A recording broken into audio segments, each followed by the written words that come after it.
নমস্কাৰ কণীৰ চপৰ ৰেচিপি এটা লৈ মই আপোনালোক সকলোকে মোৰ চেনেলটোলৈ স্বাগতম জনাইছোঁ। মই ডিম দুটা আৰু আলু তিনিটা বইল কৰি লৈছোঁ।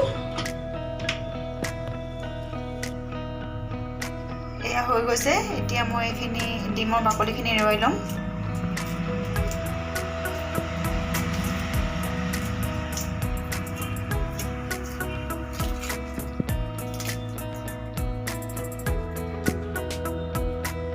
এতিয়া আলুৰ বাকলিখিনি গুচাই লৈছোঁ।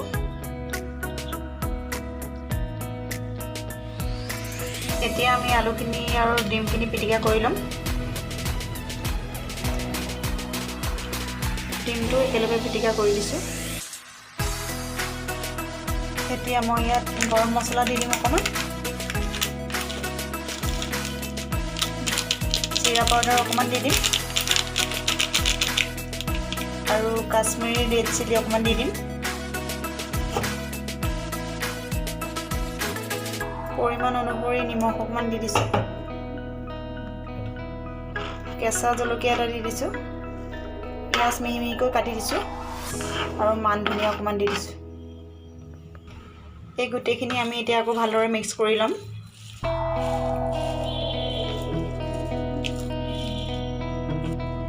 এতিয়া আমি এইখিনি এনেকৈ শ্বেপ বনাই লৈছোঁ।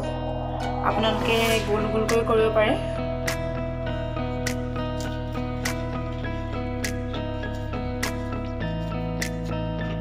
এয়া আমাৰ এনেকৈ শ্বেপ বনাই হৈ গ'ল। এতিয়া আমি এই কণীৰ চপকেইটাৰ ওপৰত লগাবলৈ এই খাস্তা বিস্কুটটো গুড়ি কৰি ল'ম। আপোনালোকে বেলেগ নিমখীয়া বিস্কুট দিব পাৰে। আমি কাটা বিস্কুট দি লৈছোঁ। এনেকৈ গোটেইখিনি গুড়ি কৰি ল'ম আমি এতিয়া। এই খাস্তাখিনি গুড়ি কৰা হৈ গৈছে। এতিয়া আমি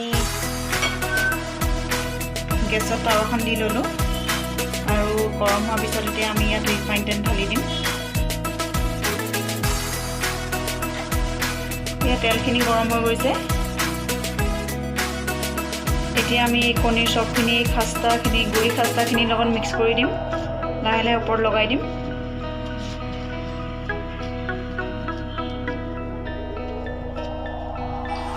এতিয়া আমাৰ লগাই হৈ গৈছে। এতিয়া আমি টাৱাখনত দি দিম।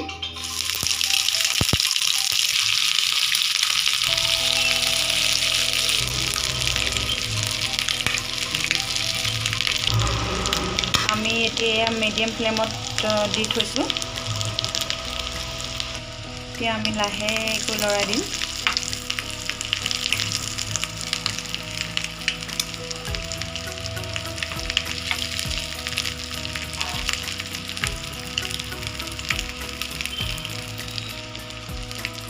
এয়া দেখিছেনে ইমান ধুনীয়া কালাৰ হৈ গৈছে। এনেকৈ বনাই আবেলি স্নেকত খাবলৈ বহুত ধুনীয়া হয়। এয়া বনাওঁতে বেছি সময়ৰ প্ৰয়োজন নহয়, যিহেতু আমি ডিমটো আৰু আলু বইল কৰি লৈছিলোঁ, সেইবাবে এয়া অতি সোনকালে হয়। এয়া অলমষ্ট হৈয়ে গৈছে। আপোনালোকেও এনেকৈ বনাই খাই চাব, খাবলৈ বহুত ধুনীয়া হয়। আৰু এই ৰেচিপিটো কেনেকুৱা লাগিলে মোক জনাবচোন। যিসকলে মোৰ এই ভিডিঅ'টো নতুনকৈ চাইছে তেওঁলোকে মোক এটা ছাবস্ক্ৰাইব কৰি দিব বুলি আশা কৰিলোঁ। এয়া আমি এখন এতিয়া ডিছলৈ কাঢ়ি থ'ম আৰু এতিয়া একাপ গৰম গাখীৰ চাহৰ লগত আমি খাম।